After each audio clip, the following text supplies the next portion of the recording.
মাফ করলে একটা আলাদা শান্তি আছে ভাই। আপনি মাফ করবেন, দেখবেন আপনি দিন শেষে ভালো পাচ্ছেন।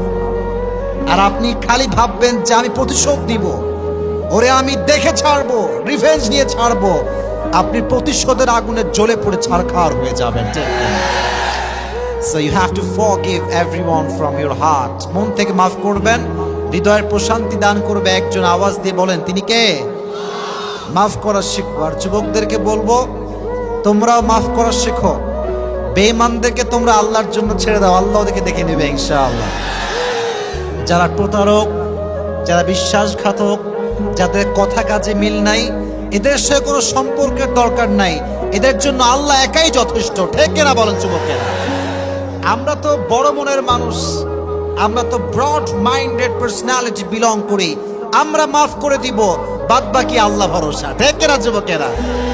তাহলে প্রথম মেসেজ আজকের এই মাহফিলে, এই যে আমাদের হৃদয়টা আছে, এই হৃদয়ে কোনো হিংসা বিদ্বেষ থাকবে না, কারোর জন্য কোনো প্রতিশোধ থাকবে না। একটা সুন্দর হাদিস শোনাই। নবীজি বলেছেন, আমার জীবনের সবচেয়ে বড় আমল কি তোমরা জানো? সাহাবা একরাম বলল, ইয়া রাসূলুল্লাহ, বলেন কি আমল যেটা সবচেয়ে বড় আমল? নবীজি বলেন, কোনো তাহাজ্জুদ নয়, এটা কোনো দান নয়। ইন ইসতাতা'তা আন তুসবিহা ওয়া তুমসিয়া ওয়া লাইসা ফি কলবিকা গাশশুন লিআহাদিন ফাফআল যালিক ওয়া যালিকা মিন সুন্নতি ওয়া মান রাগিবা আন সুন্নতি ফালাইসা মিন্নি। নবীজি বলেন, আমার জীবনের সবচেয়ে বড় সুন্নাত আমল হচ্ছে তুমি এক রাত কিংবা একটা দিন এমন ভাবে অতিবাহিত করবে যে তোমার হৃদয়ে কারোর জন্য কোনো হিংসা বিদ্বেষ থাকবে না। এটাই আমার সবচেয়ে বড় আমল। সুবহানাল্লাহ পড়েন আপনারা। একজন সাহাবী যে সবাইকে মাফ করে দিত, নবীজি তার ব্যাপারে দুনিয়াতে তিনবার জান্নাতের সুসংবাদ দান করেছে। রংপুরের ভাইদের সুবহানাল্লাহ তো আসতে তো হইতে পারে না, জোরে সোরে সুবহানাল্লাহ পড়তে হবে তো। এজন্য আজ থেকে মাফ করব। রাজি আছেন তো ইনশাআল্লাহ? আল্লাহ আমাদেরকে এটা বোঝার তৌফিক দান করুক, পড়া আমিন। আর আসলে ভাই, রাস্তাঘাটের ব্যাপার অনেক কষ্টে থাকি, জ্যাম, মারামারি, কত রকম যে ঝামেলা, তবুও যে আল্লাহ আমাদেরকে নিয়ে আসছে, কথা বলার সুযোগ দিয়েছে। আল্লাহ যেন এইভাবে বাংলাদেশের প্রত্যেকটা প্রান্তে প্রান্তে আমাকে কথা বলার সুযোগ দান করে। সকলে পড়া আমিন। তবে এতটুকু বলতে পারি, আজকের ওয়াজ যে শুনবে তার জীবনের সমস্ত দুঃখ কষ্ট হালকা হয়ে যাবে। সুবহানাল্লাহ পড়লেন না আপনারা? এমনই একটি ওয়াজ করার নিয়ত করেছি আজকে ইনশাআল্লাহ। তবে আমি এতটুকু বলতে চাই, আমার অডিয়েন্স যেহেতু 90% বেশি যুবক ভাইয়েরা এসেছে, তো আজকের মোস্ট অফ দ্য টাইম আমরা যুবকদেরকে নিয়ে বেশি কথা বলবো আজকে ইনশাআল্লাহ। তো তোমরা যারা ডানের যুবকেরা আছো, এখানে হাজার হাজার যুবক এসেছো, আমি একটা আমানত দিচ্ছি, আমার আমানত রক্ষা করবা। আমানত হচ্ছে, আমি যখন কথা বলবো বাড়তি কোনো সাউন্ড করবেন না আমার কথা ছাড়া। যদি আমি কোনো রেসপন্স চাই তাহলে আমাকে উত্তর করবেন, বাদ বাকি কোনো আওয়াজ করা যাবে না। বলেন ইনশাআল্লাহ। তো যুবক ভাইদের আজকের এই মাহফিলে যারা যারা আসছেন, আপনাদের বউ আছে কার কার? দেখি একটু হাত তুলেন তো দেখি। আছে আছে, বহুত হিকম, বহুত হিকম। আচ্ছা, হাত নামান। এবার দেখবেন খেলা কাকে বলে। এবার যাদের বউটো কেউ নাই, সিঙ্গেল পার্টিরা দেখি হাত তুলে একটু। সবাই সবাই বউ নাই সবার? Sure sure sure, 100% confirm? Allah সবাইকে দিনদার নেককার বউ দিদিক, সকলে পড়া আমিন। এই যারা আমিন কয় না, একটাও বউ পাবে না এরা। মন খুলে সকলে পড়া আমিন। দিনদার নেককার বউ আল্লাহর কাছে চাওয়ার দরকারটা যুবক ভাইয়েরা আছে না নাই? তবে এটা মাথায় রাখবা, তুমি বিয়ের আগে 3টা প্রেম করবা, তোমার বউ 10টা প্রেম করে তোমার বাসায় আসবে। তুমি 4 ঘাটের পানি খাবা, তোমার বউ 14 ঘাটের পানি খেয়ে তোমাকে বিয়ে করবে। এই জন্য নিজের চরিত্র ভালো তো সব ভালো, নিজে ভালো তো দেশ ভালো, নিজে ভালো তো সমাজ ভালো। ঠিক কিনা? আল খাবিথাতু লিল খাবিথিনা ওয়াল খাবিথুনা লিল খাবিথাত ওয়াত তাইয়িবাতু লিত তাইয়িবিনা ওয়াত তাইয়িবুনা লিত তাইয়িবাত। Allah has mentioned in this ayah, good character people, they will have good character people, and bad character people, they will have bad character people. যে ছেলে যেমন হবে তার বউ তেমন হবে। কথা ঠিক আছে কিনা যুবক ভাইরা, জোরে বলতে হবে। এজন্য আমরা প্রথমেই মাথায় রাখি এইটা, ভালো জীবন সঙ্গিনী পেতে চাইলে নিজেকে আমরা পবিত্র রাখবো। রাজি আছেন তো ইনশাআল্লাহ? আল্লাহ আমাদের যুবক ভাইদেরকে তৌফিক দান করুন, সকলে পড়া আমিন। আর যাদের বউ আছে, বউর একটু ভালোবাসেন আপনারা। এর কারণ হচ্ছে আমার একটা পেজ আছে আবরারুল হক আসিফ নামে ফেসবুকে, এটা আমার অরিজিনাল পেজ। হাজার হাজার বোনদের মেসেজ একটাই, যে স্বামী ভালোবাসে না, স্বামী খ্যাতের গোষ্ঠী খ্যাত। লেখে, এমনিই লেখে যে আমার স্বামীর মতো খ্যাত হুজুর কেউ নাই, পুরো জীবনটা আমার জাহান্নাম হয়ে গেল। মাথায় রাখবেন, আপনি একজন মেয়েকে বিয়ে করে আসছেন মানে হচ্ছে আপনি একজন মেয়ে আনেন নাই, আপনি বাবার রাজকন্যাকে আপনার ঘরে নিয়ে আসছেন, ঠিক কিনা? অতএব যেই পুরুষ তার বউয়ের সঙ্গে রোমান্টিক হতে পারে নাই, সুন্দর ব্যবহার করতে পারে নাই, সে বীর পুরুষের সন্তান হতে পারে না। আল্লাহ প্রত্যেকটা বিবাহিত যুবককে তার বউকে যথার্থ মূল্যায়ন করার তৌফিক দান করুন, সকলে পড়া আমিন। শোনেন, একটা অভিজ্ঞতা বলি। জীবনে আল্লাহ তাআলা গোটা বাংলাদেশ ঘুরিয়েছেন, লক্ষ কোটি মানুষের ভালোবাসা পাওয়ার তৌফিক দিয়েছেন, সুযোগ দিয়েছেন, রহম করেছেন। তবে একটা বিষয় খুব ভালো করে বুঝে গেছি, খুব ভালো করে বুঝে গেছি, দুনিয়ার টাকা পয়সা জনপ্রিয়তা is nothing, it's just nothing. যার জীবনে সুন্দর উত্তম জীবন সঙ্গিনী আছে, তার দুনিয়া হলেও কি না হলেও কি তার কোনো পরোয়া নাই, ঠিক না? Life partner is the most important chapter in our life. মানুষের জীবনে জীবন সঙ্গিনীর মতো বড় গুরুত্বপূর্ণ অংশ আর কিচ্ছু হতে পারে না, ঠিক আছে যুবক ভাইয়েরা? আল্লাহ যেন আমাদের সবাইকে স্ত্রীকে মূল্যায়ন করার তৌফিক দান করে, পড়া আমিন। আজকের এই মাহফিলে মা বোনদের যায় কোন দিকে? হাফিজ ভাইরা কোথায়, কোন দিকে? ডান দিকে, মাদ্রাসার পেছনে। ওটা কি বড় জায়গা না ছোট জায়গা? অনেক বড় জায়গা। জায়গা নাকি হচ্ছে না শুনলাম। আচ্ছা বসে পড়েন, আমি দেখছি। আল্লাহ মা বোনদেরকে নেক হায়াত দান করে, পড়া আমিন। অনেক মা বোনেরা মাহফিলে এসে উল্টাপাল্টা খালি গল্প গুজব করে, ওয়াজ শুনতে চায় না। এই রিপোর্টটা আমার কাছে আসছে যে হুজুর আপনি ওয়াজ করেন ওই মাহফিলের প্যান্ডেলে, আর মেয়েরা ভেতরে ফেসবুক চালায়। খবরদার, আমি এটা জীবনের প্রথম আজকের এই মাহফিলে বললাম, আমি এর আগে কখনো এটা বলি নাই। রংপুরের প্রত্যেকটা মেয়েদেরকে, বোনদেরকে বলবো, মাদেরকে বলবো, please mobile phone turn off your phone right now, right now turn off your phone. কোনো মেসেজ চলবে না। আর অনেক যুবক আমি মেসেজ পাইছি আমার ফেসবুক পেজে যে হুজুর আপনি এখানে ওয়াজ করেন, আর যুবক ভিডিও করে তার গার্লফ্রেন্ডকে আপনার চেহারা দেখায়। यार ये कमाल की बात है, ये कहाँ आ गया यार, আজীব কথা। একজন সেদিন ফেসবুকে লিখেছে, হুজুর আমার বন্ধু আপনার কাছে গেছে ওয়াজ শুনতে যায়নি, ওর গার্লফ্রেন্ড আপনার ভক্ত আপনাকে দেখাইতে গেছে। এ দুনিয়া কোথায় গেছে? আমি ওয়াজ করি স্বামী স্ত্রীর জন্য, যে স্বামী তার স্ত্রীকে ভালোবাসবে, স্ত্রী স্বামীকে ভালোবাসবে, যে ভালোবাসে না সে বেঈমান। এই ওয়াজ স্বামী তার স্ত্রী শেয়ার দিয়ে বহু দূরের কথা, ওই বয়ফ্রেন্ড তার গার্লফ্রেন্ডকে শেয়ার মেরে দেয়।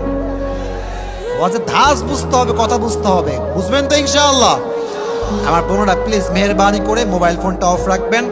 আমি যা বলছি এটা গায়ে লাগতে পারে, বাট হক কথা বলতে আমরা কাউকে পরোয়া করে কথা বলি না। আল্লাহ প্রত্যেকটা মা বোনকে খাদিজার চরিত্রে চরিত্রবান হওয়ার তৌফিক দান করুন, পড়া আমিন। যুবকেরা, আমরা তো এখনই ওয়াজ শুরু করব মূল আলোচনার বিষয় থেকে। তবে একটা কথা বলতে চাই, মা বোনদের জন্য সম্মান আমাদের সকলের হৃদয়ে আছে না নাই? মেয়েরা অনেক শক্তিশালী, নারীরা অনেক শক্তিশালী, এতটা শক্তিশালী যে নারীর গর্ভ থেকে পুরুষের জন্ম হয়। নারীরা হচ্ছে সবচেয়ে পাওয়ারফুল। নারীদেরকে সম্মান করতে হবে। বাট আমার বোনেরা আমাদের, আমি দেখতে পাচ্ছি যে সম্মান, আত্মগৌরব ভুলে গিয়েছে। যেই মেয়ে জিন্সের প্যান্ট পরে রাস্তায় চলে আর নিজেকে মনে করে যে হাম কি হনুরে,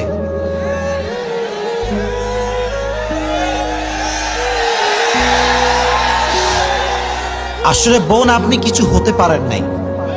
গোল্ড বা স্বর্ণ বা হীরা, ডায়মন্ড তখন আপনি ফুটপাতের দোকানে খুঁজে পাবেন না। এটা পেতে হলে আপনাকে গুলশান যাওয়া লাগবে, যমুনা ফিউচার পার্কে যাওয়া লাগবে, বসুন্ধরা যাওয়া লাগবে, এবং কাচের ভেতরে প্রোটেকশন সহ আপনার গোল্ডেন রাখা থাকে, ঠিক আছে না যুবক ভাইয়েরা? যেই মেয়ের দাম যত বেশি তার পর্দা জীবনে তত বেশি। যেই মেয়ে নিজের মূল্য বোঝে নাই সে এখনো পর্দাশীল হতে পারে নাই। ঠিক কিনা যুবকেরা বলো? আর মাথায় রাখবেন, বেপর্দায় চলবেন, জিন্সের প্যান্ট পরবেন, টাইট ফিটিং শার্ট পরবেন, কপালে গাঁজাখোর ছাড়া ভালো চরিত্রবান যুবক আপনার জুটবে না। दिन शेष आप जैसा होगे आपका हस्बैंड भी वैसा ही होगा, जैसा तुम्हारा बीवी भी वैसा ही होगा। ठीक আছে যুবক ভাইরা, প্রত্যেকটা মা বোনকে বলবো আপনার সকলে পর্দা মেইনটেইন করে চলুন, আল্লাহ তৌফিক দান করুন। পড়া আমিন। তবে পর্দা করলেই আসলে পর্দাশীল হওয়া যায় না, বোরকা পরলে কনফার্ম জান্নাতি হওয়া যায় না। আজকালকার অনেক মেয়েরা বোরকা পরে, হিজাব পরে, নিকাব পরে, মাথায় সব ঠিকঠাক, এই বোরকা পরে গানের সঙ্গে টিকটক করে আর নাচ গান করে ভিডিও বানায়। বোনেরা আমার, হিজাব পড়লেই হয় না, হিজাবের মান রাখতে হয়। আল্লাহ প্রত্যেকটা মা বোনকে হিজাবের মান রাখার তৌফিক দান করুন। আমিন। এবং প্রত্যেকটা মা বোনকে আল্লাহ তাআলা খাদিজার চরিত্রে চরিত্রবান হওয়ার তৌফিক দান করুন। সকলে পড়া আমিন। তো আমরা এখন 3টে তাকবীর দিব। 3টে কি কথা বললেন প্লিজ, কোনো কথা হবে না। 3টা তাকবীর দিয়ে আমরা আমাদের ওয়াজ শুরু করব। প্রথম তাকবীর দিব যারা বিবাহিত তারা, দেখবো যে কারা বেশি পাওয়ারফুল আজকের রংপুরের মাহফিলে। হ্যাঁ আমি দিচ্ছি, থাক, অত জোশ লাগবে না, আমি দিব, আপনি দিলেই হবে। আচ্ছা এবার বিবাহিতরা তাকবীর দেন দেখি, লিল্লাহি তাকবীর। পারফরমেন্স খুবই খারাপ, খুবই খারাপ। আচ্ছা it's time for single people. সবাই রেডি? সিঙ্গেলরা আমি যেমনে কাশি দিই আপনি একটা কাশি দাও। হ্যাঁ এই তো গলা ক্লিয়ার হয়ে গেছে। এবার তাকবীর দাও, লিল্লাহি তাকবীর। ওরে আল্লাহ, বিবাহিতরা 90% নাম্বার পেয়ে ফেল করেছে। আল্লাহ যারা এত সুন্দর তাকবীর দিল, এরা এটাই বুঝিয়েছে এরা তাকবীরের অর্থ হচ্ছে তাকবীর নয়, এদের যে গলার জোর এটার অর্থ হচ্ছে এবারের সংগ্রাম বিয়ে করার সংগ্রাম। আল্লাহ প্রত্যেকটা যুবককে দিনদার বউ দিয়ে দিক। পড়া আমিন। এবার আমরা সবাই মিলে তাকবীর দিব, তারপরে আমরা আমাদের তাফসীর শুরু করব। এবার সবাই মিলে তাকবীর দিব। হ্যাঁ সবাই মিলে, let's make the performance together. Everyone please, লিল্লাহি তাকবীর। আমাদের হাত কোথায়? লিল্লাহি তাকবীর। আল কোরআনের আলো, আল হাদিসের আলো, কোরআন হাদিস যেখানে, আলেম ওলামা যেখানে, রংপুরবাসী যেখানে, জোরে বলেন আমিন। আজকে আমরা ইনশাআল্লাহ, today we will talk about the sabr, we will talk about the patience. আজকে আমাদের আলোচনার সেন্ট্রাল থিম বা সাবজেক্ট ম্যাটারটা হচ্ছে ধৈর্য, সবর, পেশেন্স। জীবনে যে ধৈর্যশীল হতে পারে নাই সে তার জীবনে সফল হতে পারে নাই। ঠিক কিনা যুবকেরা বলো? If you wanna get the ultimate success in your life, then you must have to be patient. যদি আপনি আপনার জীবনে সফল হতে চান, ধৈর্যশীল হওয়ার দরকারটা যুবক ভাইরা আছে না নাই?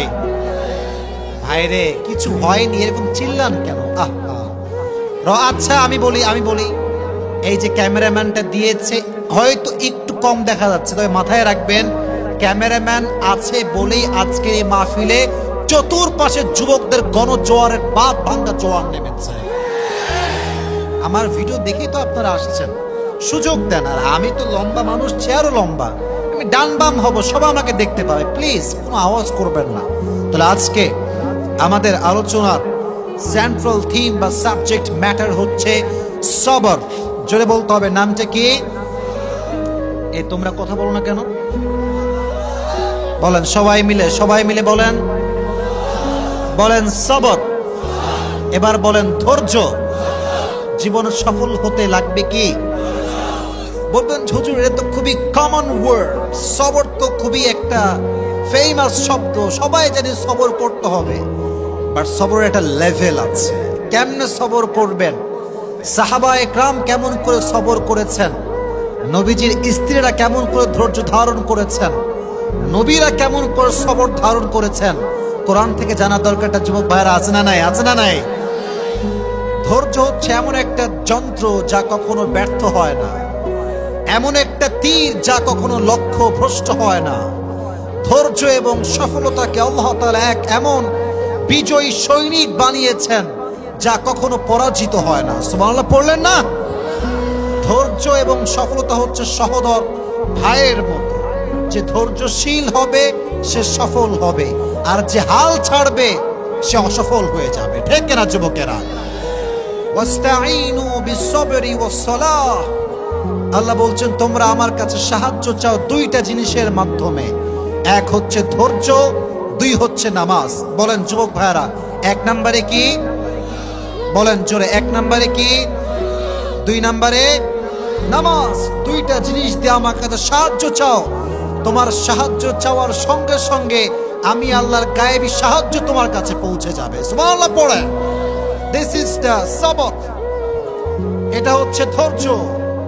সাহাবায়ে কেরামদের মাঝে কেমন ধৈর্য ছিল, নবীদের মাঝে কেমন ধৈর্য ছিল, কোরআন থেকে কিছু এক্সাম্পল আমরা জেনে নেব। আচ্ছা, এই বর্তমান সমাজে এমন কিছু লোক আছে না যে যখনই বলবেন ভাই কেমন আছেন, আর বললেন না ভাই, জীবনটা তামা তামা হয়ে গেল। বলে না, বলে না, বলে না, বলে না। অনেক যুবক, কিরে বিয়ে হইল তোর? বিয়ে হয় না কেন? বলে কিসের বিয়ে মিয়া, ছাগা খেয়ে বেকা হয়ে গেছে। আমাদের কথার মাঝে কেমন যেন সবরের পরিচয়টা নাই। সবের যে হবে, ধৈর্যশীল যে হবে, যখনই তার সঙ্গে কেউ বলবে ভাই হাউ আর ইউ, কেমন আছেন, তার কোনো কথা ছাড়া সে প্রথমে বলবে আলহামদুলিল্লাহ। বলেন সবাই আলহামদুলিল্লাহ। কেউ যদি বলে তুমি কেমন আছো, ভাই আলহামদুলিল্লাহ অনেক ভালো আছি, এই যে বলবেন আমি ভালো আছি, আল্লাহ এতটা খুশি হয় বান্দার এই শুকরিয়ার কারণে যে আল্লাহ বান্দার সমস্ত দুঃখ কষ্টকে হালকা করে দেয়। সুবহানাল্লাহ পড়েন আপনার যুবক ভাইরা, সবাই সুবহানাল্লাহ পড়েন। এবার আসেন, অসুখে কেমন করে ধৈর্য ধারণ করবেন তার জ্বলন্ত প্রমাণ হচ্ছে আইয়ুব আলাইহিস সালাতু ওয়াস সালাম। ওয়া আইয়ুব ইয নাদা রাব্বাহু আন্নী মাসানি আয-যুররু ওয়া আনতা আরহামুর রাহিমিন। যখন আইয়ুবকে একটি রোগে ধরে বসলো, এদিকে তাকান আমার বডির দিকে, আইয়ুবের পা থেকে পচন শুরু হয়েছে, পা পচে গেছে, পেট পচে গেছে, অবস্থা খুবই খারাপ। এমন করে আসতে আসতে যখন জবান পর্যন্ত আসছে, আইয়ুব বলছে আল্লাহ সব নষ্ট হোক আমি রাজি আছি, বাট যে জবান দিয়ে তোমার জিকির করি এই জবান নষ্ট হলে আমি চুপ থাকতে পারবো না। সুবহানাল্লাহ পড়লেন না? তবে ধৈর্য কাকে বলে? তিনি কোনো অভিযোগ করেন নাই যে আল্লাহ তুমি কি মানুষ পাইলে না, আমার মতো নবীকে তুমি এই রোগ দিয়েছো। তিনি বলেন নাই, তিনি বলেছেন ওয়াইয়ুব إذ نادى ربه أني مسني الضر وأنت أرحم الراحمين। আইয়ুব আলাইহিস সালাতু ওয়াস সালাম বলছে আল্লাহ আমি তো রোগাক্রান্ত হয়ে গিয়েছি, আমি তো বিপদগ্রস্ত হয়ে গিয়েছি, এবং তুমি সবচাইতে দয়াময়। আওয়াজ দিয়ে বলেন তো তিনি কে? কথার ধরন দেখেন যে আল্লাহ আমি তো বিপদগ্রস্ত আর তুমি তো দয়াময়। এর অর্থ হচ্ছে আল্লাহ তোমার মতো দয়াময় সত্তা আমার মতো বান্দায় কষ্টে রাখতে পারে না। সুবহানাল্লাহ পড়লেন না? فاستجبنا له فكشفنا ما به من ضر وآتيناه أهله ومثلهم معهم رحمة من عندنا وذكرى للعابدين। আইয়ুব আলাইহিস সালাতু ওয়াস সালাম দোয়া করার সঙ্গে সঙ্গে আল্লাহ তাকে পরিপূর্ণ শেফায়ে আজরা কামেলা দান করলেন। অতএব অসুখ আসলে ধৈর্যহীন হবেন না, দোয়া করবেন একজনের কাছে। আওয়াজ দিয়ে বলেন তো তিনি কে? এবার আসেন, হাদিস শুরু করছি, কিন্তু আমার মনোযোগ আছে, আপনাদের থাকতে হবে। আমি আমার মানি ব্যাগটা একটু বের করছি, রংপুরে আসছি, আজকে পুরস্কার না দিয়ে গেলে আজকের মাহফিলটা আমাদের জমবে না। ঠিক কিনা যুবকেরা বলো? টাকা পয়সা একটু আগে বিকাশ থেকে তুলছি, নগদ টাকা পকেটে রাখা আছে, ঠিক আছে? তা আমার ওয়াজটা শুরু হয়েছে, আলোচনার মূল বিষয়বস্তু ছিল কি? সবাইকে বলতে হবে, বলেন কি ছিল? আমি যেই যেই চ্যাপ্টারগুলো শেয়ার করব, যুবকেরা আমার আই কন্ট্যাক্ট খেয়াল করো। যদি কোনো যুবক এগুলোকে শেষে গিয়ে দাঁড়িয়ে বলতে পারে আমার প্রশ্ন অনুযায়ী, তার জন্য আমি আজকে পুরস্কার দিয়ে যাব, স্পেশাল পুরস্কার। রাজি আছেন তো ইনশাআল্লাহ? তাহলে আইয়ুব আলাইহিস সালাতু ওয়াস সালাম অসুখে ভুগেছেন, ধৈর্য হারিয়েছেন না ধৈর্যশীল ছিলেন? ধৈর্যশীল থাকার কারণে তার দোয়ার বদৌলতে তাকে তার অসুখ থেকে মুক্তি দান করেছে একজন। আওয়াজ দিয়ে বলেন তিনি কে? এবার যুবকেরা সবাই বলেন তো আমার প্রিয় নবীর প্রথম যিনি স্ত্রী ছিলেন, মাশাআল্লাহ, নাম ছিল কি? রাদিয়াল্লাহু তাআলা আনহা। উনি কি আনম্যারিড ছিলেন না ডিভোর্স ছিলেন? ডিভোর্সড ছিলেন। উনি কুমারী নারী ছিলেন না। তো ওনার যে স্বামীগুলো মারা গেছে, প্রায় 2 থেকে 3টা স্বামী মারা গেছে। আমার বোনেরা বুঝবে, যার স্বামী খারাপ তার পুরো জীবনটার নাম হচ্ছে একটা জাহান্নাম, আর যার বউ খারাপ তার জীবনটার একটা নাম হচ্ছে জাহান্নাম। যুবকেরা ঠিক আছে কিনা বলো? খাদিজা রাদিয়াল্লাহু তাআলা আনহা যখন তার স্বামীগুলোকে হারিয়ে ফেললেন, she started to think that I will never ever get married again. উনি ভাবতে লাগলেন যে تقرر خديجة أنها لن تتزوج مرة أخرى. উনি আর কখনো বিয়েই করবেন না। এটাই আমার শেষ, আমার স্বামী সব মারা গেছে, আমি কখনো বিয়ে করব না। তো দেখেন, এদিকে তাকান, হাদিসগুলো মনোযোগ দিয়ে শুনতে হবে। খালি ঠিক বেঠিক, ক্যামেরা নামাও, লাইট ঘটাও, এই করো সেই করো, এগুলোর নাম কিন্তু ওয়াজ না। আর মাথায় রাখবেন, একটা ওয়াজের সফলতা লোকের মাধ্যমে হয় না, যে লক্ষ লক্ষ যুবকের ঢল নেমেছিল না।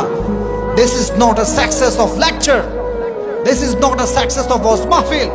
মাহফিল তো সফল হবে তখন যখন আমার কথার দ্বারা আপনার জীবন পরিবর্তন হবে। Keep quiet and keep silent. Khadija রাদিয়াল্লাহু তাআলা আনহা একদিন ঘুমিয়ে আছেন, হঠাৎ করে স্বপ্নে দেখছেন চতুর্পাশ অন্ধকার, আমাবস্যার রাতের মতো অন্ধকার, বাট আকাশে একটা চাঁদ ঝলমল ঝলমল ঝলমল করছে। যখন তিনি তাকালেন আকাশের চাঁদের দিকে, দেখলেন যে আকাশের চাঁদটা কেমন যেন ভেঙে চুরে খাদিজার বুকের দিকে নেমে আসছে। আর যখন চাঁদটা জমিনে নেমে আসছে, এই আমাবস্যার রাত জ্যোৎস্নার মতো আলোকিত হয়ে গিয়েছে। সুবহানাল্লাহ। তো আসতে পড়লেন, জোরে সোরে সুবহানাল্লাহ পড়লেন না? স্বপ্ন দেখার সঙ্গে সঙ্গে খাদিজা রাদিয়াল্লাহু তাআলা আনহার ঘুম ভেঙে গিয়েছে। ঘুম যখন ভেঙে গিয়েছে, তিনি সঙ্গে সঙ্গে উঠে ওয়ারাকা বিন নাফিলের কাছে গিয়েছেন। তার চাচা হয়, স্বপ্নের ব্যাখ্যা কারক ছিলেন তিনি। বলছে, চাচা জান, আমি স্বপ্নে দেখেছি কি জানেন? বলছে, কি স্বপ্ন? বলছে, রাত গভীর অন্ধকার, হঠাৎ করে চাঁদের একটা টুকরা আমার বুকের দিকে নেমে আসছে, এবং ওই চাঁদের আলোতে পুরো আশেপাশের সবকিছু আলোকিত হয়ে গিয়েছে। এটার ব্যাখ্যাটা কি? চাচা সব কিতাব খুললেন, তাওরাত ইনজিল খুললেন। উনি ব্যাখ্যা পড়ে বুঝতে পারলেন যে ব্যাখ্যাটা আসলে কি হবে। উনি বললেন, তোমার বুকে যেই চাঁদটা আসছিল, ওই চাঁদটা হচ্ছে শেষ নবী, প্যারা নবী, বিশ্ব নবী মুহাম্মদুর রাসূলুল্লাহ সাল্লাল্লাহু আলাইহি ওয়াসাল্লাম। উনি বললেন যে মানে এর অর্থটা কি? উনি বললেন যে, খাদিজা, তুমি যে বলেছিলা যে I will never ever get married again, আমি যে আর বিয়ে করব না, আল্লাহ তোমার জন্য এমন একটা পাত্র রেডি রেখেছে, তুমি বিয়ে না করে যাবা কোথায়? সুবহানাল্লাহ পড়েন আপনারা। উনি কিন্তু ধৈর্যের পরিচয় দিয়েছেন, ভেঙে পড়েন নাই। বাবার মৃত্যুর পরে কোটি টাকার বিজনেস, উনি একা একজন নারী সব বিজনেস সামলেছেন। আল্লাহু আকবার। তো বলছে, তাই নাকি? তাহলে কি সবরের ফল এত মিষ্টি হয়? ধৈর্যের ফল এত মিষ্টি হয়? অপেক্ষা শুরু করলেন যে কবে আমার সঙ্গে তার দেখা হবে। হঠাৎ একদিন নবীজির সঙ্গে দেখা হলো ব্যবসার খাতিরে। লম্বা হাদিস, আমি শর্টলি বলছি, প্রেসাইজলি বলছি। নবী যখন খাদিজার ঘরে প্রবেশ করলেন, খাদিজা বলেছেন, আমি ফিল করলাম যেন পূর্ণিমার চাঁদ আমার ঘরে প্রবেশ করেছে। আমার হৃদয়ে একটা প্রফুল্লতার ছোঁয়া বয়ে গেল। আল্লাহকে বললাম, আল্লাহ, তুমি যে তোমার ধৈর্যশীল বান্দিকে এত ভালোবাসো, আজকে আমি তিলে তিলে তিলে প্রমাণ পাচ্ছি। সুবহানাল্লাহ পড়েন। তো নবীজিকে দেখে তোমার প্রথমে পছন্দ হয়ে গেছে, বাট উনি কনফিউজড যে আসলেই কি এটা শেষ নবী? এটা কি আসলেই সেই নবী যার কথা আমার চাচা আমাকে বলেছিলেন? উনি তাওরাত ইনজিল খুললেন, থাক লাগবে না। তাওরাত ইনজিল খুলে মিরাদা শুরু করলেন যে শেষ নবীর দেহের বৈশিষ্ট্য কেমন হবে। উনি পড়তে শুরু করলেন, শেষ নবীর দেহের বৈশিষ্ট্য হবে, বুকটা হবে উঁচা, পেটটা হবে নিচা, হাইটটা হবে he will be neither absolutely white নর ডিপ ব্রাউন, কালারটা হবে খুব বেশি সাদাও না খুব বেশি কালোও না, এটা হবে একদম সুন্দর লাবণ্যময় চেহারা। সুবহানাল্লাহ পড়লেন না? আর হাইটটা কেমন হবে? কানা রাবআতাম মিনাল কওম লাইসা বিতাবিল ওয়ালা বিলকাসির। The prophet was medium of height, neither tall nor short. নবীজি খুব লম্বাও না খুব খাটোও না, মাঝারি গড়নের একজন মানুষ হবে। সুবহানাল্লাহ পড়লেন না? উনি মিলাতে শুরু করলেন যে how will be the hair cut off last messenger Muhammad সাল্লাল্লাহু আলাইহি ওয়াসাল্লাম, চুলের কাটিং হবে কেমন। উনি দেখতে পেলেন চুলের কাটিং হবে পাপড়ি কাটিং ঘাড় পর্যন্ত। তাকায় দেখলেন নবীজির চুল বিশাল লম্বা লম্বা চুল। সুবহানাল্লাহ নাই আপনাদের মুখে? ওয়া কানা ইউফাররিকু বাইনা শা'রি, শেষ নবীর চুলের মাঝখানে সিঁথি থাকবে এবং নবীজির চুলের মাঝখানে সিঁথি ছিল এবং উনি সবসময় একটা আতর ব্যবহার করতেন। যখনই সেজদা দিতেন আতরের ঘ্রাণে সেজদার জায়গাটা খুশবুতে আমোদ হয়ে যেত। সুবহানাল্লাহ পড়েন। উনি ভাবলেন যে না, এটা আর ভুল হতে পারে না, এটাই তো প্রিয় নবী মুহাম্মদুর রাসূলুল্লাহ সাল্লাল্লাহু আলাইহি ওয়াসাল্লাম। যুবকেরা শোনো, পছন্দ হলে কিন্তু বিয়ের প্রস্তাব দেওয়ার সাহস সবার হয় না। কথা ঠিক আছে না যুবক ভাইরা? বলো বলো বলো বলো। পছন্দ হয়ে যদি প্রস্তাব দেওয়া যেত তাহলে আজকের 80% যুবকের বিয়ে হয়ে যেত। ঠিক না? Actually we scare of it, আমরা খুব ভয় পাই যে গেলে কি যে বলে। আর আজকালকার বাবারা তো ইয়ার সির্ফ पैसा ढूंढता है कि पैसा कहाँ है। ছেলে ফ্রিল্যান্সিং করে লাখ লাখ টাকা কামায়, নো হবে না। সরকারি টাকলা, अरे 100% आ जाओ यार, हम तो शादी देने के लिए तैयार है। কিন্তু ফ্রিল্যান্সিং করে যুবক, জব করে যুবক, বিজনেস করে যুবক, দাম দিতে চায় না। সরকারি, খালি সরকারি থাকবে। আর সরকারি থাকলে মাথায় চুল আছে কিনা they don't care about it. এত আস্তে ঠিক বলে কিন্তু আমি ওয়াজ করতে পারবো না। ওই হাদিসটা বলতে গিয়ে মনেই পড়লো, বলে ফেলবো সবাইকে। সেদিন নাটোরের একটা মাহফিল বলছিলাম যে কোন একজন যুবক ওই যে বাবা মেয়েকে বিয়ে দিয়েছে সরকারি টাকলার সঙ্গে, বলছে আব্বা যান এটা আপনি কি করলেন, কার সঙ্গে মেয়েকে বিয়ে দিলেন, স্যার পে তো বাল নেই হ্যাঁ, মাথায় তো চুল নাই। তো আব্বা বলছে পাগলা কি করছে, স্যার পে বাল নেই হ্যাঁ তো क्या हुआ, जेब में माल तो है ना। মাথায় চুল না থাকলে কি হবে, পকেটে টাকা থাকলে আমি রাজি আছি। কথা ঠিক না যুবকেরা? বল না, রংপুর এরকম আব্বা জান নাই, আর থাকলে আল্লাহ হেদায়েত দান করে। পড়া আমিন।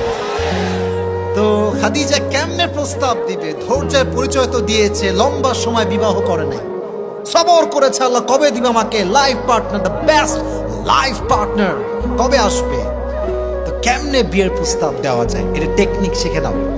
কাউরে ভাল লাগলে নিজে যাওয়ার আগে অন্য কাউকে পাঠাবা, যদি পরিস্থিতি ভালো মনে হয় তারপরে তুমি যাবা, না কিন্তু মায়ের কপালে আছে তোমার। ঠিক না? তো খাদিজা রাদিয়াল্লাহু তাআলা আনহা নিজে প্রস্তাব দেন নাই, তার একজন বাদী ছিলেন, তার নাম ছিল নাফিসা। মুখস্থ হাদিস বলতে হবে কিন্তু, নাম ছিল কি?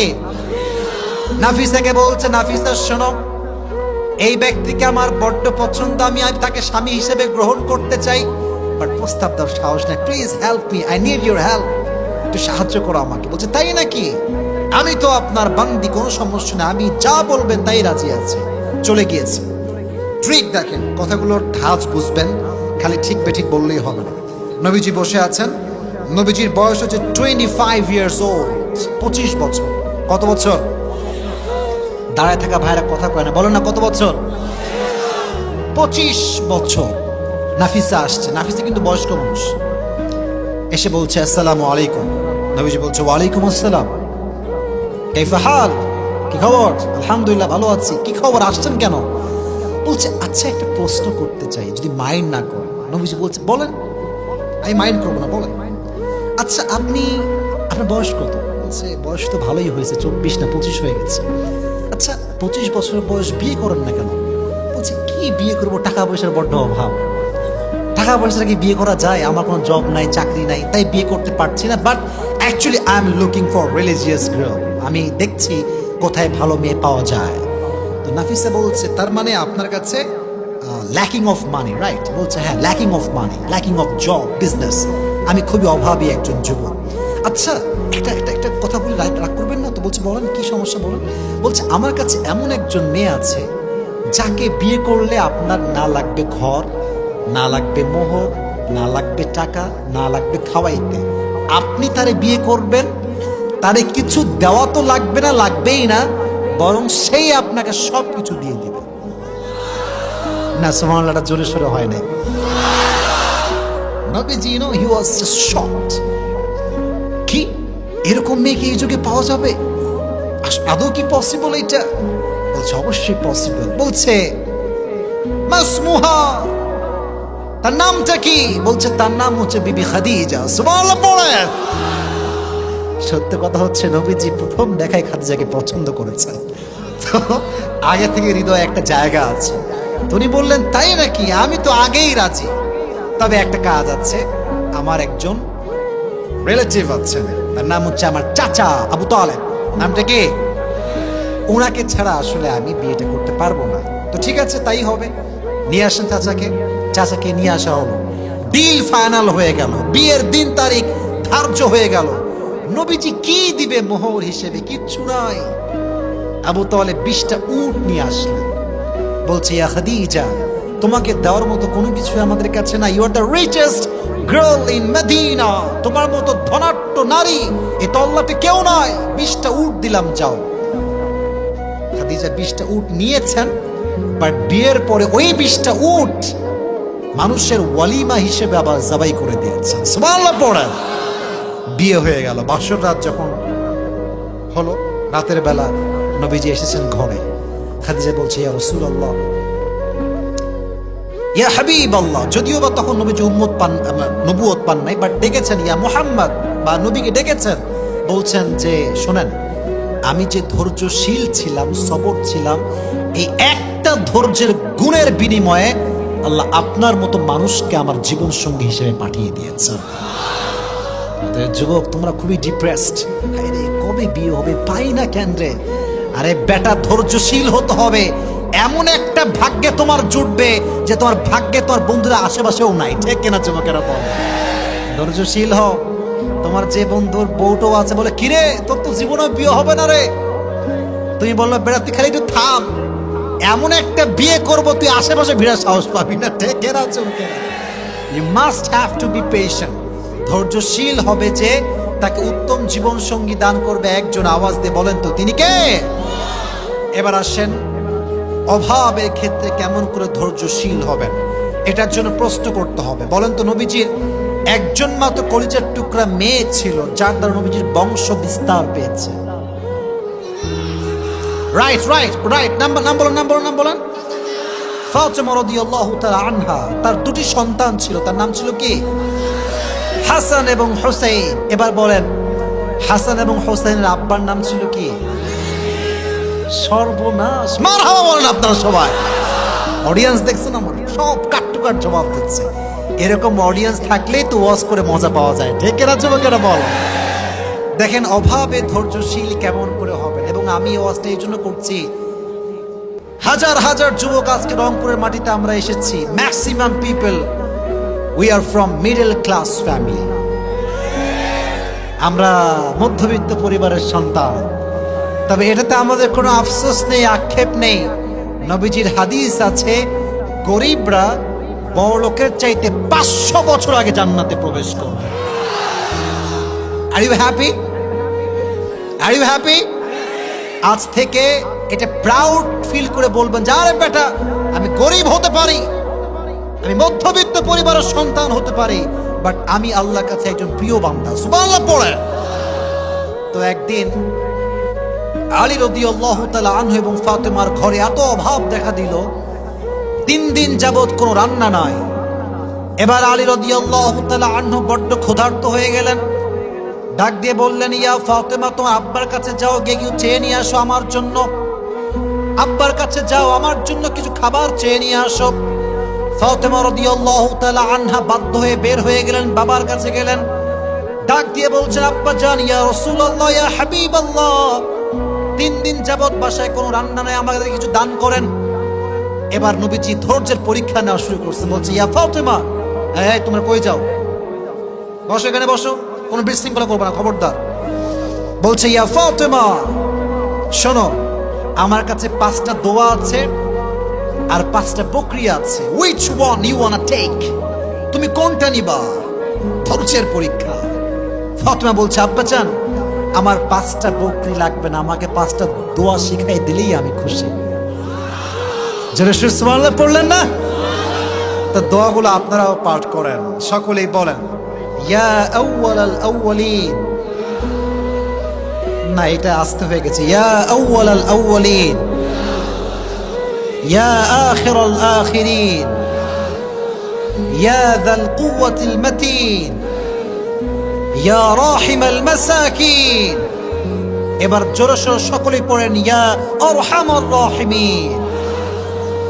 এই 5টা শব্দের দোয়া যে ব্যক্তি অভাবে পাঠ করবে, তার দোয়ার বিনিময়ে আল্লাহ তাকে সমস্ত অভাব থেকে মুক্তি দান করবেন। এই দোয়াটা বারবার পাঠ করবেন। তো তখন ফাতেমা রাদিয়াল্লাহু তাআলা আনহা বাসায় ফিরে আসছেন। ওইদিকে আলী রাদিয়াল্লাহু তাআলা আনহু অপেক্ষা করছেন, ফাতেমা কখন আমার জন্য খাবার নিয়ে আসবে। ফাতেমা রাদিয়াল্লাহু তাআলা আনহা যখন বাসায় আসছেন, হাতটা ফাঁকা, হাতে কোনো খাবার নাই, চাল নাই, ডাল নাই। আলী রাদিয়াল্লাহু তাআলা আনহু খেপে গেছেন, ফাতেমা, আইনা তুআম, খাবার কোথায়? তোমার তো হাত ফাঁকা। বলছে, আলী, ভালো করে খেয়াল করো, আমার হাত ভরা। হাত ভরা মানে? ভালো করে ব্যাখ্যা করো। বলছে, আলী, যাহাবতু লিদ-দুনিয়া ওয়া জিতু বিল আখিরা। আমি তো আমার আব্বার কাছে দুনিয়া চাওয়ার জন্য গিয়েছিলাম, আমার আব্বা পুরো হাত ভরে আমাকে আখিরাত দিয়ে ফেরত পাঠিয়ে দিয়েছে। গিয়েছিলাম দুনিয়া চাওয়ার জন্য, আমার আব্বা যেন আমাকে আখিরাত দিয়ে পাঠিয়ে দিয়েছেন। এবার আলী রাদিয়াল্লাহু তাআলা আনহু নিজেই গেছেন নবীজির কাছে, ইয়া রাসূলুল্লাহ, অনেক অভাব, কিছু দেন আমাদের সবাইকে। এবার নবী জামাইকে পরীক্ষা শুরু করছেন, জামাইকে ধৈর্যের পরীক্ষা। বলছে, জামাই, 5000 বকরি আছে আর 5টা দোয়া আছে, কোনটা নিবা? তো জামাই তো বুঝে গেছে আমার আব্বাজান, শ্বশুর আব্বাজান সবরের পরীক্ষা নিচ্ছেন। উনি বলছেন, আব্বাজান, 5000 বকরি লাগবে না, 5টা দোয়া শিখাই দিলে আমি খুশি হয়ে যাব। ধৈর্যের সঙ্গে ফিরে আসছেন। নবীজি সুসংবাদ দিয়েছেন, আমার জামাই আলী আমার সঙ্গে জান্নাতে একসঙ্গে আমার সঙ্গে দাঁড়িয়ে যাবে, আমার সঙ্গে থাকবে, আমার সঙ্গে থাকবে।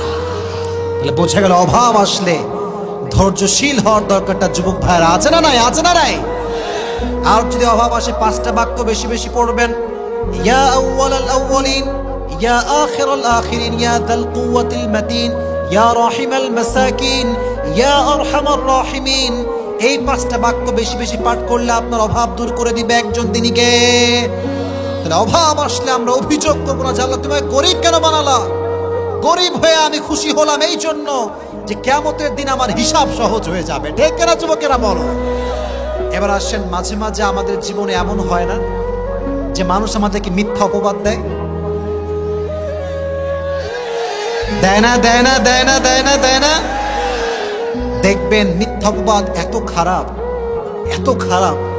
একজন যুবকের চরিত্র, একজন নারীর চরিত্র নিয়ে মানুষ যখন কথা বলে, তার পুরো ক্যারিয়ারটাও ধ্বংস হয়ে যায়। আমি মনে করেন কারোর সাথে আমার কোনো বাজে সম্পর্ক নাই। একজন বলল যে হুজুরের এই মেয়ের সঙ্গে বাজে সম্পর্ক, কথা কথা। এখানে যুবক আছে, তার কোনো বউ নাই, গার্লফ্রেন্ড নাই, কিচ্ছু নাই। কেউ ফেসবুকে পোস্ট করলো যে এই যুবকের সঙ্গে আমাদের এলাকার 4 জন্মের অবৈধ সম্পর্ক আছে। এটার নাম হচ্ছে ব্লেম, অপবাদ। অপবাদ আসলে কেমন করে ধৈর্যশীল হবেন, একটা হাদিস শোনাই। তবে এটার আগে আর একটা প্রশ্ন। নবীজির একজন মাত্র wife, she was not married, she was virgin, তিনি একজন কুমারী ছিলেন। তোমরা বলো নামটা কি ছিল যুবক ভাইরা? বলো বলো। আয়েশা রাদিয়াল্লাহু তাআলা আনহা। আচ্ছা, এবার প্রশ্ন, নবী যখন আয়েশাকে বিয়ে করেছিলেন, আয়েশার বয়স ছিল কত? কে বলতে পারে? আপনারা বলেন না, কয় বছর? কয় বছর? মাথায় রাখবেন, যখন বিয়ে হয় তখন বয়স ছিল 6, আর যখন শ্বশুর বাড়িতে তুলে নিয়ে আসে তখন বয়স ছিল 9। সুবহানাল্লাহ পড়লেন না আপনারা? অনেক নাস্তিক বলে যে আমার নবী নাকি নারী লোভী ছিল, এই জন্য নাকি নবীজি নারীকে 6 বছর বয়সে বিয়ে করেছে। নাউজুবিল্লাহ পড়লেন না? আরে যে আমার নবীকে গালি দেয় এটা পিতৃ পরিচয়হীন জারদ সন্তানের, জন্মের ঠিক নয়। আমি আসিফের স্পষ্ট বক্তব্য রংপুরের মাটিতে আমি যাচ্ছি, খুব ভালো করে শুনবেন। আমাকে গালি দাও আমি সহ্য করব, বাপকে দাও সহ্য করব, পরিবারকে দাও সহ্য করব, মাকে দাও সহ্য করে ফেলবো কোনো মতে।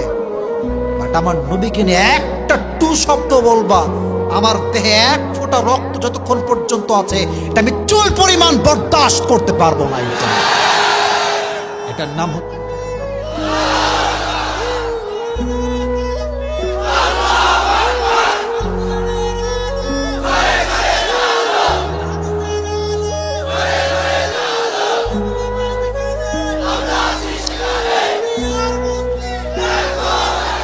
আমাদের এই স্পষ্ট কথা, আমাদের এই স্পষ্ট কথা, নবীকে আমরা ভালোবাসি। নবীকে কেউ কটাক্ষ করে ও নাস্তিক বাজে কথা বলবে আর মুসলমান ঘরের সন্তান আমরা চুপ থাকবো, এটা কোশ্চিন কালও সম্ভব হতে পারে না। প্রয়োজনে আমরা জীবন দেব, রক্ত দেব, নবীর ইজ্জতকে আমরা রক্ষা করে ছাড়বো, ঠিক কিনা? আমরা যেন আয়েশা রাদিয়াল্লাহু তাআলা আনহাকে বিয়ের পর নবীজি একদিন সফরে গেলেন ঘোরার জন্য। মাঝে মাঝে বউ কিনে আমরা কক্সবাজারে ঘুরতে যাই না? এখন তো সুবিধা হয়ে গেছে, এখন তো ট্রেন চালু হয়ে গেছে যুবকেরা, এখন প্লেন আছে, রাজশাহী থেকেও প্লেন আছে, আবার ঢাকার থেকে কক্সবাজার সোজা ট্রেনে আপনি যাবেন, একদম পুরা কক্সবাজার আপনাকে নিয়ে চলে যাবে। তো মাঝে মাঝে বউ কিনে ঘুরবেন। স্বামীরা আজকাল এমন খ্যাত, কিচ্ছু বোঝে না। আর এমন অনেক স্বামী আছে সারা জীবনে বউকে একবার আই লাভ ইউ বলে নাই। এরকম স্বামী আছে না নাই? আছে না নাই? নবীজি আয়েশাকে নিয়ে মাঝে মাঝে ঘুরতেন। তবে এটা একটা সিস্টেম ছিল, লটারি সিস্টেম। রংপুরের ভাইরা কি সিস্টেম? লটারি। একটা এরকম বাটি থাকতো, সব বিবির নাম রাখা হতো, 1 2 3 4 করে নাম রাখা হতো। তো যার নামটা উঠতো নবীজি তাকে নিয়ে ঘুরতে যেতেন। তো সেই মাসে যার নাম আসছে তিনি হচ্ছেন আয়েশা। সুবহানাল্লাহ পড়লেন আপনারা সবাই? সবরের মেসেজটা কোথায় আমি দিচ্ছি এখন? আয়েশাকে নিয়ে ঘুরতে যাওয়ার পর যখন কাম ব্যাক করবেন, আয়েশা রাদিয়াল্লাহু তাআলা আনহা প্রকৃতির ডাকে সাড়া দেওয়ার জন্য উট থেকে নামলেন।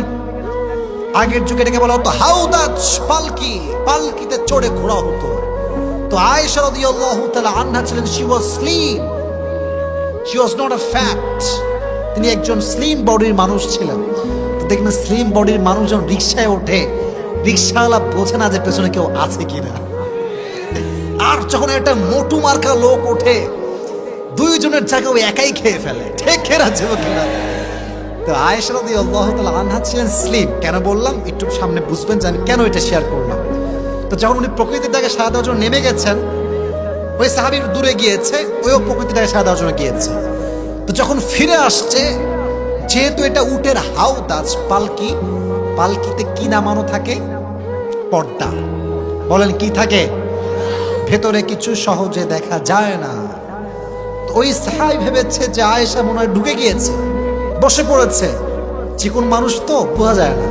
তো সে উট নিয়ে চলে আসছে। এদিকে আয়েশা রাদিয়াল্লাহু তাআলা আনহা যখন কাম ব্যাক করেছেন, দেখছেন উট নাই। কিরে, উট গেল কোথায়? সাহাবী গেল কোথায়? মরুভূমির এরিয়া, কোথাও কেউ নাই। আয়েশা বুঝে গেলেন যে সে ভুল বুঝে চলে গেছে। এবার তিনি একটা চাদর বিছালেন, চাদর বিছিয়ে মুড়ি দিয়ে শুয়ে পড়লেন মরুভূমির মাঝে।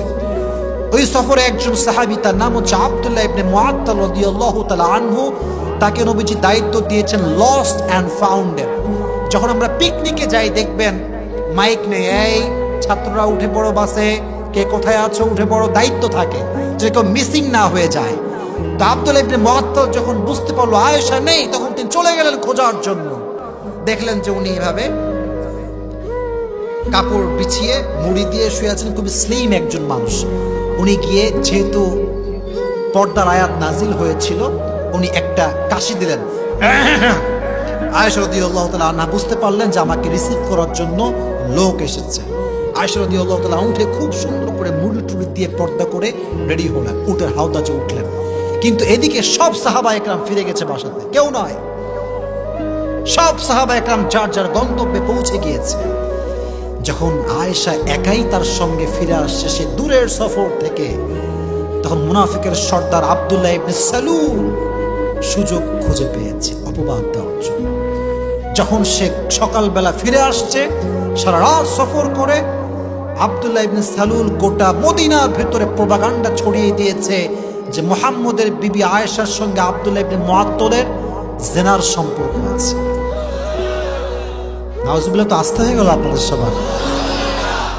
একজন নারীর জন্য এর চাইতে বড় ব্লেম অপবাদ আর কিচ্ছু হতে পারে না, ঠিক কিনা? সোজা চরিত্রে আঘাত। তবে আয়েশা জানতেন না যে আমার বিরুদ্ধে এত অপবাদ ছড়ানো হয়েছে। উনি খেয়াল করলেন যে নবীজি আগের মতো আর ভালোবাসে না। আগে যেমন ভালোবাসতো, আই লাভ ইউ বলতো, ঘুরতে নিয়ে যেত, এখন আর ভালোবাসে না। কিন্তু জানেন না যে কি কারণ আসলে এর পেছনে আছে। এবার আয়েশা রাদিয়াল্লাহু তাআলা আনহা যখন বাবার বাসায় গেলেন, বাবার বাসায় যাওয়ার পর একজন মহিলা এসে বলছে, আয়েশা তুমি কি জানো তোমার বিষয়ে কি লটানো হচ্ছে? কি বলেন তো দেখি। বলছে তোমার বিষয় লটানো হচ্ছে, তুমি নাকি ওই সাহাবীর সঙ্গে জিনা করে ফিরে আসছো। নাউজুবিল্লাহ বললেন না? এটা শুনে আয়েশা মাথায় আকাশ ভেঙে পড়ছে। আরে আমার বিরুদ্ধে এত বড় অপবাদ আমি কেমনে সহ্য করব? আব্বা জান, আপনি একটু বোঝান না, আমি তো অপবাদ, আমি তো এই কাজটা করি নাই। আবু বকর বলছে আমার কিচ্ছু করার নেই আম্মা জান, তুমি একটু দোয়া করো আল্লাহর কাছে। এবার নবীজি আসছে। দেখেন ভাই, সত্য কথা হচ্ছে এই, বিপদ আসলে বোঝা যায় কে ভালোবাসে আর কে ভালোবাসে না। আমি সব সময় বলি খারাপ সময়কে আমি অলওয়েজ থ্যাঙ্কস দেই, কারণ খারাপ সময় না আসলে আমি আমার আশেপাশের বেঈমানগুলোকে চিনতে পারতাম না। मैं हमेशा अपने बुरे वक्त का शुक्रिया अदा करता हूँ, इसलिए कि उसने मुझे पैगाम दे दिया कि कौन मेरा अपना है और कौन मेरा पराया है। ঠিক না? বিপদ আসলে বোঝা যায় যে কে ভালোবাসে কে ভালোবাসে না। যখন তোমার টাকা পয়সা আছে সবাই বলবে I love you, I really love you from my heart. আর যখন তুমি শূন্য হতচ্ছাড়া হয়ে যাবা, ওই ভালোবাসার মানুষগুলো তুমি হারিকেন দেওয়ার খুঁজে পাবা না। ঠিক কিনা বল? তো নবীজি এসে বলছে, আয়েশা শোনো, তুমি কি সত্যি কাজ করেছো? যদি করে থাকো তুমি তওবা করে নিও। এই কথা শুনে আয়েশা এত কষ্ট পাইছে। এদিকে তাকান, আয়েশা দাঁড়িয়েছিলেন, নবীর এই কথা শুনে এমনি বসে গেছে। নবী হে, ইউ ডোন্ট বিলিভ মি? আপনি আমাকে বিশ্বাস করেন না? আমি তো এই কাজ করি না, আমি তো আশেপাশেও নাই। নবীজি বলছে আচ্ছা আচ্ছা কোনো সমস্যা, তুমি তওবা করে নিও, তওবা করে নিও। তো আয়েশা বলছে নবী অপেক্ষা করেন, যার কেউ নাই তার আছে কে? যার কেউ নাই তার আছে কে? অপেক্ষা করেন, আমি ধৈর্যশীল হলাম। আয়েশা অপবাদ পেয়ে ধৈর্যশীল হলেন। আয়েশার চরিত্রকে নিষ্কুলুষ প্রমাণ করবার জন্য, আয়েশা যে চরিত্রবান নারী, চরিত্রহীন নারী নয়, পবিত্র নারী, এটার ঘোষণা করবার জন্য আল্লাহ কোরআনে আয়াত নাযিল করে দিলেন। ধৈর্যশীল হও, তুমি ধৈর্য ধারণ করো। যে তোমাকে ব্লেম দিচ্ছে, অপবাদ দিচ্ছে, আল্লাহ তাকে এমন শিক্ষা দিবে আগে বলছে তোমার পা ধরে ক্ষমা চাইতে বাধ্য হয়ে যাবে। ঠিক কিনা? Wait for the right time. কে অপবাদ দিলে you don't need to explain yourself who you are and where you came from, just wait for the right time. সময় মানুষকে বলবে যে তার পরিচয় আসলে কি। ঠিক কিনা যুবকেরা বলো? অপবাদ আসলে আমরা ধৈর্যশীল হব আয়েশা রাদিয়াল্লাহু তাআলা আনহার মতো। এখন কথা হচ্ছে ভাই, সবরের হাদিসের কোনো শেষ নাই, অনেক হাদিস আছে। আমাকে বলা হচ্ছে 12:30টার মধ্যে শেষ করতে হবে। আচ্ছা, আমি যদি আরো 5টা মিনিট ওয়াচ করি আপনারা কি বিরক্ত হয়ে যাবেন নাকি? তবে এতটুকু শুকরিয়া জানাই যে আপনাদের মতো অডিয়েন্স পাওয়া হচ্ছে একজন সৌভাগ্যবান ব্যক্তির বিষয়। এরকম অডিয়েন্স পাওয়া খুবই মুশকিল। আর আপনাদের যে সাউন্ড, এটা বারবার প্রমাণ করে রংপুরের সন্তানরা সব বীর পুরুষের সন্তান আমার সামনে বসে আছে। রংপুর মানে হচ্ছে একটা ইতিহাস। আমি এর আগে একবার রংপুরে আসলাম, বুড়িরহাট না কোথায়, আমি দেখেছি যুবকদের যে ভালোবাসা এ টাকা দিয়ে কিনে পাওয়া যায় না। ঠিক কিনা বলো যুবক? এই ভালোবাসা আপনারা আজকে আবারও প্রমাণ দিয়েছেন। তবে প্রমাণ হবে তখন, আমি একটা শেষ হাদিস বলবো, এটা বলে আমি আবার রিপিট করব, যে বলতে পারবে তাকে পুরস্কার দিয়ে দোয়া করে আমরা বাসায় যাব। রাজি আছেন তো ইনশাআল্লাহ? ওই একজন কয়ে যাবে, যে একজন মাত্র রুমালওয়ালা, have a seat, sit down, বসে পড়ো। কাহা যা রা ইয়ার ইয়ে, হেট যাও, হয়ে যায়, বসো। হ্যাঁ, এই তো বসছে। আচ্ছা, মাশাআল্লাহ। শোনেন, দুই একজন লোকের ওয়াশরুমের চাপ লাগতেই পারে, it's not a big deal, but একটা মাথায় রাখতে হবে, আজকের বেশিরভাগ শ্রোতা আমাকে দেখার জন্য আসে নাই, কোরআনের তাফসীর শুনবার জন্য তারা এসেছে। যারা শুধুমাত্র বক্তার চেহারা দেখার জন্য আসে, তারা 12:30 পর্যন্ত থাকে না। তো আজকের এই জনগণ, কোরআন প্রেমিক জনগণ আমার সামনে বসে আছে, ঠিক কিনা যুবকেরা? তাহলে অপবাদ দিলে কি আমরা ভেঙে পড়বো, না ধৈর্যশীল হব? তোমাকে তোমার বন্ধু বলবে, কিরে কয়টা গার্লফ্রেন্ড তোর? বলবি, ভাই না, এগুলো আছে, তোর আছে আমি জানি, তোমার ব্যাখ্যা তোর কোনো প্রয়োজনে, তোর যা মন চায় তুই ভাব, আমার আল্লাহ জানে যে আমি কেমন, ঠিক কিনা যুবকেরা? এবার আসেন আরেকটা হাদিস, এবং এটা হচ্ছে আমার শেষ হাদিস। এটা শুনিয়ে আমি আমার আজকের ওয়াজের ইতি টানবো। তবে আমি চাচ্ছি শেষ হাদিসটা এতক্ষণ যেমন মনোযোগ ছিল, শেষ হাদিসে মনোযোগ থাকবে তো ইনশাআল্লাহ? এবার আসেন একটা শেষ হাদিস বলছি।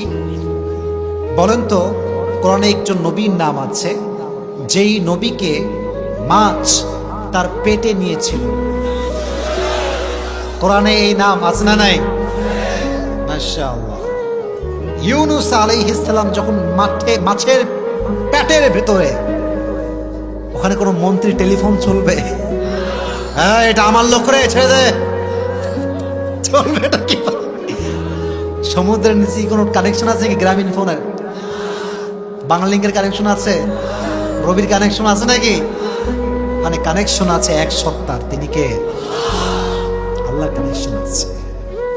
উনি বললেন, আল্লাহ আমি তো শেষ, I am in danger, and you are the most merciful, the most gracious, the most kindful. আমি পড়ছি বিপদে, তুমি তো দয়াময়, দেখো না।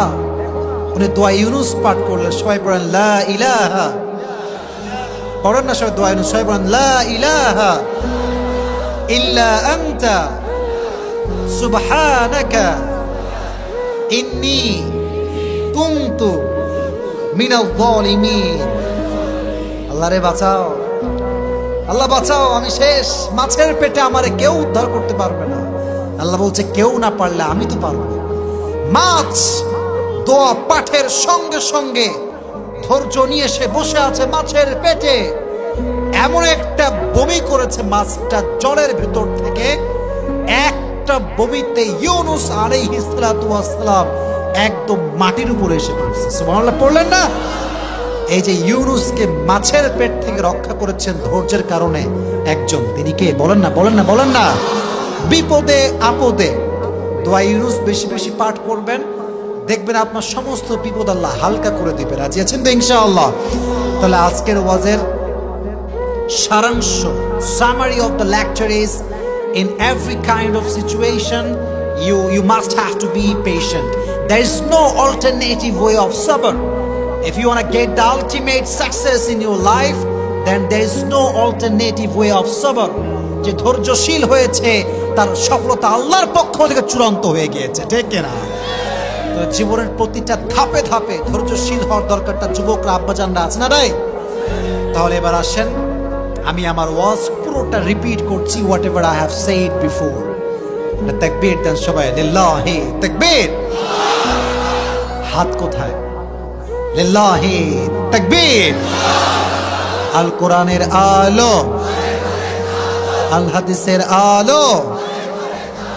মাশাআল্লাহ। এবার আমাকে শুধু জবাব দিবেন, আমি যা প্রশ্ন করি, তারপরে একজন যুবককে আমি দাঁড় করাবো যে আমাকে পুরস্কার নেওয়ার জন্য সহযোগিতা করবে, তাকে পুরস্কার দেওয়ার জন্য। রাজি আছেন ইনশাআল্লাহ? আজকে আমাদের আলোচনার সেন্ট্রাল থিম বা সাবজেক্ট ম্যাটার ছিল সবর। বলেন, নাম ছিল কি? This is Arabic word. Bangla হচ্ছে ধৈর্য, ইংলিশ হচ্ছে পেশেন্স। ধৈর্যশীল হতে হবে, মাথা রাখবেন। পেশেন্ট মানে ধৈর্যশীল, আবার পেশেন্ট মানে কিন্তু রোগীও হয়। বলা ঠিক আছে না? বলবেন যে হুজুর দুইটা শব্দের অর্থ একই হচ্ছে, পেশেন্ট মানেও রোগী, পেশেন্ট মানে আবার ধৈর্যশীল। এখানে বুঝতে হবে রোগী মানেই হচ্ছে ধৈর্য ছাড়া আর কোনো গতি নাই। ঠিক আছে না যুবক ভাইরা? বলো বলো। আপনার সবাই শায়েখ আহমদুল্লাহ হুজুরের নাম শুনছেন না? সেদিন তিনি বললেন যে আমি মেডিকেলে ছিলাম, আমার একটা অপারেশন হবে, তো আমি খুব টেনশন যে মনে হয় আমি আর বাঁচবই না, সব ডাক্তার আমাকে ঘিরে আছে। তো একজন নার্স আসছে, বলছে যে হুজুরের কি হয়েছে? তো আরেকজন নার্স বলছে হুজুরের এই রোগটা হয়েছে। তো বলছে কি এই রোগ? এটা কোনো রোগ হইল? এত ভয় পাচ্ছে আমার লোকটা। তো শায়েখ আব্দুল এটা শুনে এত লজ্জা পাইছে যে আমি এত ভয় পাচ্ছি আর এ কয় কোনো রোগই না। বলছে আমাকে চিকিৎসা করে যেই পরিমাণ তারা সুস্থ করতে পারে নাই, ওই একটা কথায় আমি তার চেয়ে বেশি সুস্থ হয়ে গেছি। তার মানে কি জানেন? রোগী যে হবে তার ডিপ্রেসড হওয়া যাবে না, হতাশ হওয়া যাবে না। যত সহজে নিবেন জীবন তত সহজ হয়ে যাবে, আর যত কঠিন করবেন জীবন তত বেশি কঠিন হয়ে যাবে। ঠিক কেনা চুপ কেনা?